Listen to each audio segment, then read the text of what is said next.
Hi, I'm Mark Fletcher. I'm Vice President of Public Safety Solutions at 911 Inform. Welcome to this episode of the CyberCast podcast. As we roll out next-generation 911 services, we're enabling a level of interconnectivity between citizens and public safety that's never existed before.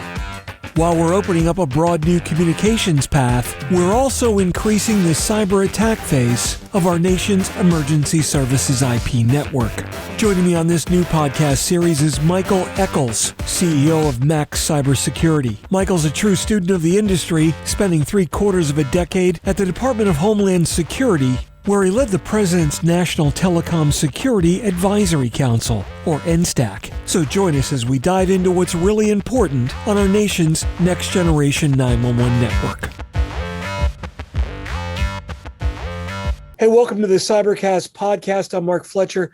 I'm Vice President of Public Safety at 911 Inform, and joining me once again is cybersecurity expert and CISSP Michael Echols, CEO of Max Security. Thanks for joining me once again, Mike. Thank you, sir. Glad that you having me on your show. So let me start with, what is a CISSP? Now, I know it's a certified information systems security expert or professional, but what exactly does that mean, and why does somebody need one of those? Okay, so there's some great value to it that is outside of the fact that you've been certified as someone who understands the concepts surrounding cybersecurity. That includes everything from the encryption piece to how networks are built to all of those things. And one of the initial values was that for a hiring manager or for anyone else, it tells somebody that you have a certain level of competency, right? The second piece, however, and this is the most important piece, is that you subscribe to a set of principles about how you will act and operate, right? And aside, no matter what your politics are, I go back to, I wrote an article about Chris Krebs. Even though Chris Krebs was put in place by a Republican administration, he was Republican for all sake. His stance on the election was based on what he believed to be factual relative to cybersecurity. That's what you're supposed to be subscribing to when you get your CISSP. There's a code of ethics, almost like there's a code of ethics when you become a doctor, right? That's the value. No, I totally understand that, because I'm a 911 ENP, emergency number professional. And again, it's about subscribing to the ethics and best practices and becoming a professional in the industry and understanding not just the technology piece, but understanding the administrative piece, even down to the hiring practices, and dealing with ADA and all of that. It's understanding the impact of all of that on the industry as a professional. And I think people forget the definition of that term, professional. So you are a security professional, and that's why I respect you, Thank and you, I'm sir. a 911 professional, and That's I hope right. people respect me for that. And they do. So, I hope so. So today we want to talk about a little bit about the chain of custody. Next Generation 911 is going to create all this data, all this content. Obviously, there's got to be a chain of custody, and talk about being professional. There's got to be standards around that. That's right. When we think of chain of custody, people always think physical. This world is becoming digitized. Everything is software based. We have to change the frame of mind that we're in when we're even having conversations. And that has to translate to the way that people are being trained in schools. That has to translate to the culture, right? And so typically there's an expectation of the user. When you call 911, they ask the user a set of questions, right? we've become accustomed to understanding what we might be asked, right? Well, there is a user set of items related to the future of this digital world that we live in. And so when we're thinking about NG911, we're thinking about dealing with saving people's lives. But there's a piece of this that the people have to contribute to. There's a piece of this that local municipalities have to contribute to. So let me ask you, Mike, the question is always, I just had this discussion the other day.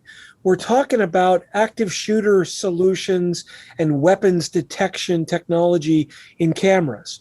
And when you start talking about cameras in an educational environment, the teachers' unions get upset. Hey, what are we looking at? Who's storing it? Who has access to it? And then you look at the other side of it. Well, how many people saw the shooter out in Boulder, Colorado, in the parking lot, walking into that building with a weapon? How many cameras were outside that could have easily detected, hey, that dude's got a firearm, and then activated a workflow that locked the facility? Think of the value of that in protecting a school or other entity by early detection. But the second that you start talking about cameras, well, wait a minute. Who's going to see it? What are they doing? So where do you find that balance of protection and privacy? So there are a host of other analogies that go with the one that you just gave. And with the NG911, they're fully aware, with it being software, that you're going to have privacy issues, you're going to have communication issues, and you're going to have expectation issues, that the other guy did his risk assessment because it's all connected, right? And so let's just digress for a second and look at the pandemic, right? So during this pandemic, we now have all kinds of software on our phones for tracking. We have systems where the phone companies were extended HIPAA information, and all of these types of things are occurring right before us. We don't go backwards, and it's for the sake of security. Now, if you read some of the older analysis, and when I say older, we're talking 6 months ago, about cybersecurity of the NG911 system, one of the things that it talks about is putting cybersecurity first. Meaning that when we're talking about privacy and we're talking about other things, we will figure out how to massage it to make it work per the law. But if we don't put cybersecurity first, then we're walking right into the blade, because the whole thing's going to fall down, right? There will be no privacy. Do you think that the laws need to change as the cybersecurity model is evolving? Well, that's why we have frameworks. So almost like the NIST cybersecurity framework, it was specifically written like that so that it was adaptable. Because if you start changing laws to solve a problem, then you are going to be doing this once every 2 weeks, because we will see another dynamic, we will see another issue. There will always be a new example. Hence, a problem with AI. No matter how many times they've tried to put AI into driverless cars, they keep coming up with a new situation that the software didn't recognize. What we need to try to do is to make sure that we don't create these situations where we're changing laws to a situation and then there's a slight change or a slight variant that the law didn't adapt to, right? And I brought up AI because as this NG911 system or approach grows, there's going to be more and more AI put into it, right? And so we have to be very careful to balance out the law, the technology, our expectation, and who's watching what's occurring, right? There has to be human adjustment on a regular basis. So the question becomes, where, not necessarily changing the laws, but where is that human adjustment occurring? And what set of humans are making those adjustments? No, I totally agree. And I think people overreact to AI, first of all. And I think that there is real AI is autonomous thinking by a computer, in my definition. Mm-hmm. And I think what you have is the more common example of what's deemed AI is assistive technology. And it's calculating a mathematical statistic of an outcome based on the input. And I don't consider that AI. I consider that like using a calculator for my taxes. I can't add all these numbers every time with a surety that it's correct because I don't do math well. So I'm going to use a calculator. And when you look at, quote, AI, I've got this, this, and this. That means the probability of this is 90%. What do you want to do, human? That's right. You've hit a home run on that response. Now, add in the fact that for every technology that we have, for some reason we forget these things. I don't know why. For every technology that we have, the bad guys have access to the same thing. They don't need congressional approval, right? They don't need acquisitions committee to look at it, right? And they don't need to take 3 months to figure it out. They decide overnight, sending emails to each other or working within some kind of chat room in the deep burrows of the deep web. We're going to do this thing tomorrow. And that will always put us behind. And so that's why it's worth us figuring this thing out, not just based on technology, but based on how we need to move humans forward. The human plays an important piece here. How do you feel, Mike? I mean, you're probably one of the most, you are the most knowledgeable cybersecurity expert that I know, and one that's well respected in our industry. Are you worried? I am, and I always call myself a cybersecurity enthusiast, right? Because the guy that's on the computer that's doing research thinks he's the expert. The guy that's doing policy in some think tank in DC thinks he's the expert. You know, the guy who's actually able to hack into the grid thinks he's the expert, right? The value here is being able to see all of it and understanding the ecosystem. There's a strange ecosystem that exists with cyber. The reason that I'm worried is because we don't account for the brilliance, right? The street smarts, the ghetto engineering of the people who are trying to carry out these exploits. We always underestimate them. And the people that we put in charge of making the decisions are the people who look the right way, they spoke the right way, they went to the right schools. And so as you start to whittle down who these people are, for them to become in charge of making the decisions, you've now taken away the edge, right? That's why I'm worried. Yeah, I absolutely agree with you. I mean, I think next generation 911 is fantastic. We're turning on common everyday technologies into public safety and letting them do their job much, much better.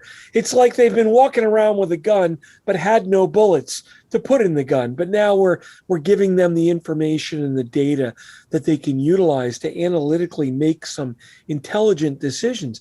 But at the same time, we are opening up Pandora's box for exploits because, you know, something that scared the hell out of me the other day was the deep fake videos that Mhm. are commonly producible.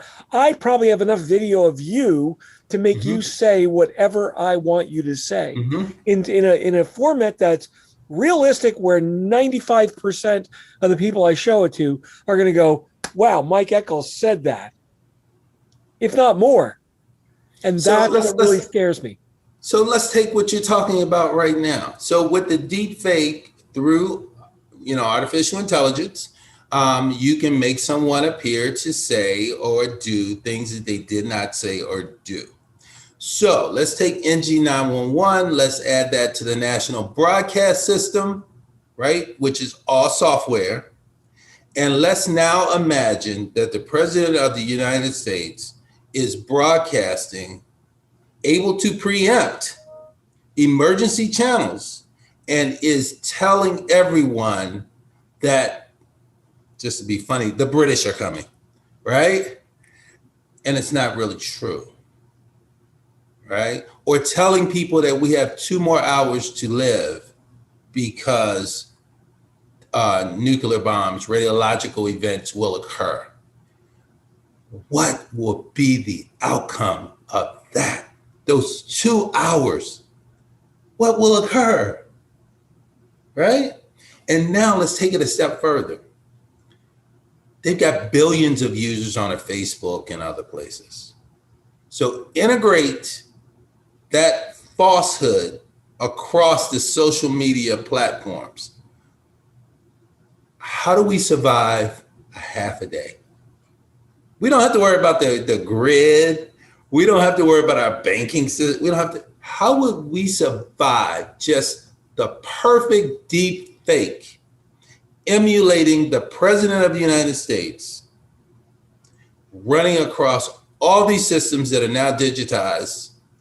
And that's what we talk about when we talk about security. It's not just about stopping somebody from sending ones and zeros that change a configuration. It's bigger than that. And we need to make sure that there are leaders in place who think these things through. And although we may be able to take one step instead of four because it's more efficient and it's more cost effective, in a lot of cases, we may need to take those 4 steps because leadership is getting people to do things that they would not have normally done, even when they don't totally understand why. Thanks, Mike. Now you really scared the hell out of me. Facts. Yeah, absolutely. So what do we do about this, right? So we clearly identified the problem. So now what is the solution to this? What steps can we take to ensure that this doesn't happen? So, Or we minimize the potential? so we crowdsource a lot of things, and it actually works pretty well. The best corporations, when they come up with these hacks, and when I talk about hacks, I'm talking about hacks of systems, right? They sort of crowdsource. They find the best thinking, and they figure out a way to mesh it together to account for these edges, right? What we tend to do in the hierarchical approach that we have is we have these great public-private partnership efforts. Fantastic, right? You get the best thinking from the corporations who are actually going to implement this stuff, working with government. Beautiful. But even within those arenas, things get shaved off, right? Because it doesn't meet the financial requirement, or it appears that it goes afoul of the way that we're approaching a situation. We've got to find a way to understand the worst that can happen to us. So the consequences is the key. Even when you're doing a risk assessment, you understand the vulnerabilities, you see where the threats are coming from, you see if the threat is bad enough to exercise that vulnerability, right? And then what's the consequences? And that's where you determine how you move. In a lot of cases, we don't like to look at the consequences because it might stop us from making money.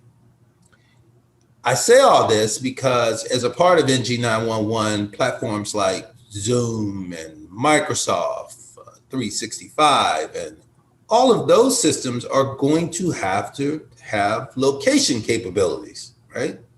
It's actually easier because it's software, right? But that actually creates more issues. Because if I need to go to Topeka, Kansas to disrupt the 911 system, I would have to get on a plane and go to Topeka, Kansas and disrupt the 911 system. In this new construct, I could be sitting in Taipei somewhere. I could be sitting in a little cafe in Berlin. I could be anywhere and achieve the same consequences, right? So we've actually, as we made it easier for ourselves, we made it easier for people to get the disastrous consequences that we worry about. Nice. So we're starting to touch on one area where I'm not going to say I have knowledge, but I've got familiarity. And that's what I want to talk about on our next session. And that's securing this data with blockchain. I like it. So we're going to cover that on the next one. And once again, Michael Echols, CEO of Max Security, CISSP, and somebody who knows what the hell is going on with this nation's security infrastructure. Thanks so much for joining me, man. It's always a pleasure. I appreciate you. Keep doing what you do. All right. We'll catch you next time. All right. You've been listening to the CyberCast podcast. I'm Mark Fletcher, Vice President of Public Safety Solutions at 911 Inform. Remember, you can follow me on Twitter at Fletch911 and check out the rest of my blogs and podcasts at Fletch.tv. My co-host on this series is Michael Echols, CISSP and MBA.